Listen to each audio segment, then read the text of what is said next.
Assalamualaikum warahmatullahi wabarakatuh. Sebelum kita memahami pergerakan idea dan amalan etika dan peradaban di Malaysia pada hari ini, eloklah jika kita ketahui dahulu peradaban, pengaruh dan perubahan yang berlaku dalam persekitaran alam Melayu ini.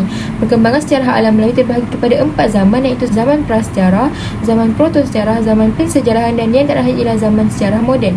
Perkembangan peradaban pribumi alam Melayu pada zaman prasejarah dapat dihuraikan melalui 4 zaman, bermula pada zaman Paleolitik, Mesolitik, Neolitik dan akhir sekali ialah zaman logam. Secara ringkasnya, peradaban masyarakat menjadi lebih maju dari zaman ke zaman, bermula zaman Paleolitik sehinggalah zaman logam, di mana kemudahan yang ada pada ketika itu lebih banyak dan masyarakat sudah mula tinggal secara tetap di satu kawasan. Seterusnya, pada zaman protosejarah pula wujudnya kerajaan awal seperti Kedah Tua, Langkah Sukar dan sebagainya. Pada ketika itu, mereka mengamalkan sistem politik tradisi seperti sistem pembesar 4 lipatan, jemaah menteri dan sebagainya. Manakala sistem ekonominya ialah berkonsepkan sara diri. Yang seterusnya ialah pada zaman pensejarahan. Ketika ini munculnya kerajaan Kesultanan Melayu Melaka. Faktor utama berkembangnya kerajaan Melayu Melaka ini ialah kerana wujudnya sistem pentadbiran yang cekap dalam menjamin kesejahteraan Melaka. Disebabkan inilah Melaka menjadi pusat perdagangan. Yang terakhir ialah perkembangan peradaban pada zaman sejarah moden. Malaysia telah mencapai kemerdekaan pada tahun 1957. Bukan itu sahaja, Malaysia lebih memfokuskan ke arah pembinaan negara bangsa demi mencapai keharmonian dalam negara. Peradaban India telah memiliki pengaruh yang kuat pada peradaban Melayu selama berabad-abad. Pengaruh ini meliputi aspek kepercayaan, bahasa, seni bina, sistem politik, undang-undang, adat istiadat dan kebudayaan secara keseluruhan. Dalam pada masa yang sama, semua pengaruh ini juga telah memberi sumbangan besar kepada tamadun India. Salah satu pengaruh paling masyhur adalah dalam agama. Agama Hindu diperkenalkan ke wilayah Melayu pada abad ke-2 hingga akhir abad ke-5 Masihi, yang mana ia membentuk sistem kepercayaan dan praktik keagamaan di kalangan masyarakat Melayu. Selain agama, seni bina Melayu juga mengangkat gaya seni bina India seperti bentuk candi dan kuil. Struktur dan desain bangunan ini mencerminkan pengaruh kuat daripada peradaban India. Secara keseluruhan, pengaruh peradaban India telah membentuk berbagai aspek kehidupan masyarakat Melayu. Meskipun pengaruh ini telah mengalami perubahan seiring waktu dan melalui interaksi dengan budaya-budaya lainnya. Kesimpulannya, kedua-duanya saling berdampingan dan saling memperkaya antara satu sama lain. Seperti yang diketahui, tamadun Cina merupakan salah satu tamadun terawal di dunia.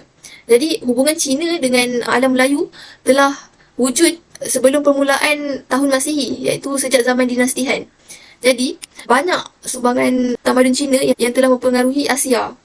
Antaranya ialah sumbangan dari segi pentadbiran, falsafah, penciptaan, sains, unsur dan juga sastra. Selepas penjajahan British, masyarakat Melayu banyak terpengaruh dengan budaya luar seperti Cina dalam konteks peradaban dan kebudayaan. Antaranya adalah serapan perkataan Cina, adat komuniti baba dan nyonya, kekeluargaan, makanan dan pakaian, serta Cina peranakan. Ini adalah pengaruh peradaban daripada Timur Tengah. Ini terjadi daripada perkembangan agama Islam melalui hubungan perdagangan antara Timur Tengah dan Asia. Maka terbentuknya kerajaan Islam yang pertama iaitu Kerajaan Samudra Pasai, Melaka, Patani, Aceh, Johor, Riau dan Lingga. Konsep peradaban Timur Tengah dipengaruhi oleh agama Buddha dan Islam. Ianya berteraskan disiplin dan akhlak yang tinggi serta berpaksikan Al-Quran dan As-Sunnah. Terdapat pelbagai pengaruh peradaban Timur Tengah terhadap tanah Melayu. Antaranya, sistem perundangan yang menekankan undang-undang Islam. Kedua, sistem pemerintahan yang menukarkan gelaran Maharaja kepada Sultan. Ketiga, sistem ekonomi yang berasaskan perbankan Islam. Keempat adalah pendidikan yang menekankan aspek agama Islam serta cara hidup yang meliputi adat, budaya, kepercayaan dan kesenian. Diikuti pula dengan pengaruh peradaban Barat. Pengaruh peradaban Barat ini bermula dengan kedatangan Portugis pada tahun 1511. Di sinilah wujudnya masyarakat seranya atau perkahwinan campur, pengenalan tulisan Rumi dan perkataan pinjaman seperti garfu dan tuala. Kemudian Belanda pada tahun 1641, Belanda menyerang Melaka dengan bantuan kerajaan Johor. Belanda menumbuhkan syarikat Hindia Timur Belanda untuk menguasai perdagangan rempah di Kepulauan Melayu dan biji timah di negeri-negeri Melayu. Kesannya Belanda banyak mempengaruhi reka bentuk bangunan di Melaka. Akhir sekali, British. Bermula dengan langkah awal Francis Light pada 1768, Pulau Pinang sebagai sebuah tempat yang strategik telah menarik minat British. Kesannya British mengeksploitasi sumber mineral di tanah Melayu. Kita teruskan ke topik yang seterusnya iaitu pengaruh peradaban Barat. Daripada segi ekonomi, pelaksanaan dasar imperialisme Barat ini adalah lanjutan kepada perkembangan sistem ekonomi kapitalisme dan pengamalan suatu dasar ekonomi yang baru pada abad ke-16 dan ke-17. Dari segi politik pula, Barat telah memperkenalkan sistem demokrasi Sistem ini telah berjaya menghapuskan zaman federal Melayu yang diamalkan oleh pemerintah beraja. Demokrasi juga mengutamakan suara rakyat dan rakyat berkuasa penuh dalam penentuan pimpinan mereka. Daripada segi sosial pula, Barat mempengaruhi masyarakat supaya berfikiran lebih terbuka seperti tidak mempercayai pantang larang dan pertua. Barat juga telah mempengaruhi sistem kekeluargaan dengan mengiktiraf kedudukan, tanpa nikah, pasangan sejenis dan keibubapaan tunggal. Daripada segi kesenian pula, seni tradisional ditelan zaman dengan kedatangan aliran-aliran muzik barat seperti rock dan hip hop. Seni reka bentuk seperti bangunan yang dibina dengan reka bentuk moden seperti menara berkembang Petronas yang berkonsepkan silinder diideakan oleh Barat. Etika merupakan prinsip moral atau nilai-nilai akhlak, adat sopan santun yang menjadi pegangan seseorang individu atau sesuatu kumpulan manusia.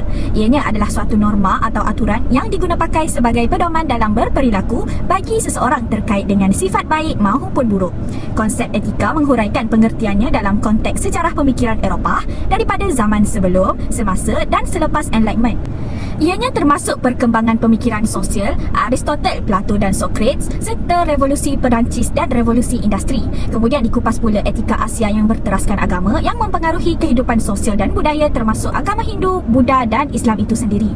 Selain itu, konsep etika juga turut memberi impak kefahaman dan amalan ketika disemaikan semasa zaman kolonial dan pasca kolonial di luar Eropah. Difahamkan di Melaka, Penang, Singapura dan Perak telah berlakunya pemisahan agama dari politik. Kerajaan memiliki kuasa mentadbir dan menghukum, demokrasi dan undi, manakala Sultan mengurus budaya dan agama Islam. Yang terakhir ialah konsep peradaban. Terdapat 3 konsep yang terkandung dalam konsep peradaban. Yang pertama, kolonialisme dan pasca kolonialisme. Kedua, Timur dan Barat. Yang ketiga, perspektif agama dan kepercayaan. Bagi kolonialisme dan pasca kolonialisme, konsep peradaban pasca kolonial berlapis dengan Melayu Islam pribumi, etnik Cina dan India Malaysia. Kejukan peradaban sedunia kontemporari hingga lahir kerencaman sosial dan mengurus superdiversity pada masa ini. Menurut rangka kerja konseptual dan teori Furnival, Westwood dan Posner telah diringkaskan dan dikumpulkan pada mulanya. Ia mempunyai 4 dimensi tetapi kemudiannya diperluaskan kepada 5 dimensi. Yang pertama, pemekasaan individu versus tingkah laku kolektif. Yang kedua, rationality dan saintis berbanding tingkah laku emotif. Dan yang ketiga, universalistik versus perilaku partikularistik. Dan yang keempat, sistem sosial terbuka versus sistem sosial tertutup. Yang terakhir, moral versus tingkah laku duniawi. Konsep peradaban Timur dan Barat terdapat 2 bentuk, iaitu peradaban Timur dan Barat. Peradaban Timur ni merujuk kepada masyarakat dari tamadun Islam, tamadun Cina, tamadun Jepun dan juga tamadun India yang membawa maksud masyarakat Islam dan Asia. Peradaban Barat ni merujuk kepada masyarakat bukan Asia yang dikenali sebagai masyarakat Barat yang merangkumi Amerika Syarikat dan juga Eropah. Mereka mempunyai sifat-sifat pencapaian-pencapaian serta keunikan yang tersendiri. Ini tidak bermakna sesebuah peradaban itu tertutup dan tidak menerima pengaruh luar, sebaliknya terdapat interaksi yang berlaku antara peradaban ini. Civilization, Religions and Integration terbahagi kepada 8, iaitu Kristian, Ortodoks, Islamic, African, Hindu, Sinik, Buddhis dan Japanese. Konsep peradaban daripada segi perspektif agama dan kepercayaan pula. Sebelum merdeka, pemikiran Islam atau perbaharuan telah dibawa oleh pelajar Timur Tengah. Pada tahun 1930, Mesir dan Turki ini menjadi pengaruh yang mendorong kaum muda, terutama di Penang, Singapura dan Sumatera Barat. Pada tahun 1970 pula, kebangkitan Islam dari pelajar Malaysia di UK dan USA serta kewujudan pergerakan agama di tanah Melayu. Ini menjadikan Al-Quran dan As-Sunnah sebagai teras perjuangan dan agama sebagai tradisi. Di China ni agama mereka adalah Buddha, Taiwan. Dan di India agama mereka adalah Hindu dan Tamil adalah Naidu. Kristian pula adalah Evangelis USA dan akhir sekali adalah agama tradisi.